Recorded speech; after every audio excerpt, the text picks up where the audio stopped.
audience. Okay.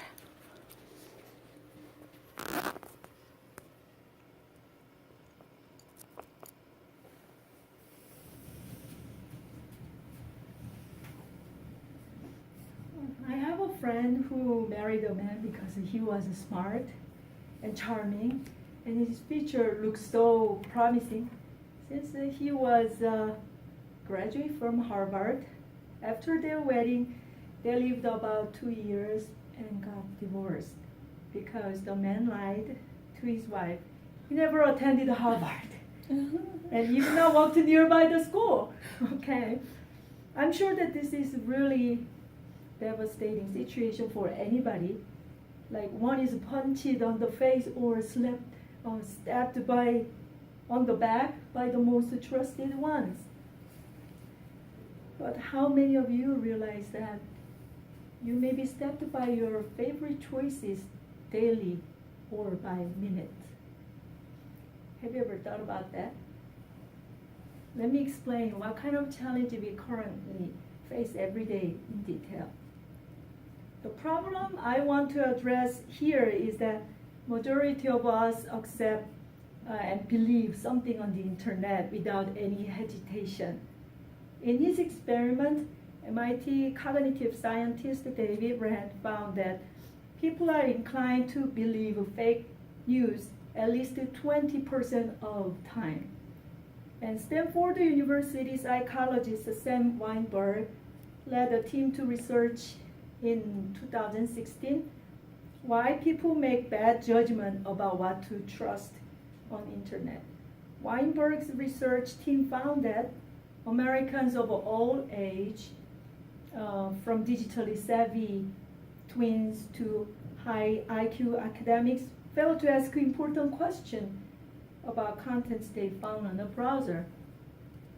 Our inability to sort the truth out of fiction on the internet is more than an academic matter. Maybe you heard a lot about an issue that mom refused to vaccinate their newborn because they read somewhere unproven information in the internet. A 2016 Pew poll found that 23% of Americans said they had shared a made-up story. Most of them they didn't know that it was a fake, but 14% said that they were aware it was false at the time. And today, 2/3 of Americans get news from social media. Experts suggest that our desire for social feedback, such as likes, thumbs up, numbers of views, and retweets on social media can easily make us to share inaccurate information without hesitation. Do you guys love this one? I know that you love it. Look at this. Some people use this one, for their business benefit. You can buy likes for your Twitters. We are inclined to trust visuals. We put our best trust on fancy, professional-looking websites. On Twitters, people use the size of other followings as a proxy for reliability. But in reality, millions of followers have been paid for, and some of the users may be programmed robots. We don't fall into false news just because we are dumb. What do you think? Larry Harvard, author of On Second Thought, Outsmarting Your Mind's Hardwired Habits, says that our tendency to assume that if something is familiar, it must be good and safe. This habit of mind helped us survive for generations. But our tendency to believe things we have been exposed to its past could lead us to the dark side. We think that the higher something appears in the Google, the more reliable it is. But Google's algorithms are surfacing contents based on keyword, not truth. So a key technique I would like to suggest is that before you click to the top 2 or 3 results in Google, you scan the whole result page and even scan the second page.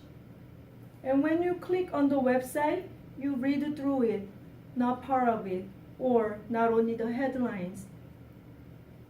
Being mindful of this question, who's behind this information? Many of us retweet someone else's summary without even reading on original content. According to an article in Time magazine, August 2018 issue, one study found that false stories travel 6 times as fast as true ones on Twitter, because lies do a better job on stimulating feelings of surprise and disgust. Often, it's a matter of letting the wrong impulses take over control. And our innate desire for an easy answer is one of the wrong impulses too. If we take a little break scanning more result pages, read and think critically before clicking send buttons of the false news, we will not fall into the trap of our own minds. Here, I'm not trying you to give up trust on internet or yourself. Let's think about how much we care about clean air and water. How about public health crisis? Can you imagine that yourself or others drive a car without license, leading you to where you don't know where you are going exactly? Doesn't it sound risky that we read and believe false news on top to result, only the headlines, even spreading those without verification to get more followers or thumbs up or subscribers? How about my poor friend who suffers psychosocial damage by the fakeness? Isn't it the same effect inhaling toxic air into our lungs and breathing in this digital pollution in our mind? So in conclusion, I would like to call a firm action to participate critical reasoning, especially on your everyday technological ritual. There is no quick fix on tech company side, because engineers can teach machine to decide what is true or false. In a world where we don't know what to agree upon it, don't rely on shortcuts. Read it through what you found on the internet. We have to make our brain work harder to resist quick judgment. Don't intoxicate our mind with unnecessary overstimulation. Don't get fooled by grandiose number of likes or thumbs up or subscribers of the website. Don't put your trust in that website with that many numbers. And be diligent to be a fact checker, not a rumor spreader. You just stop and think and be mindful what you are reading and watching in internet.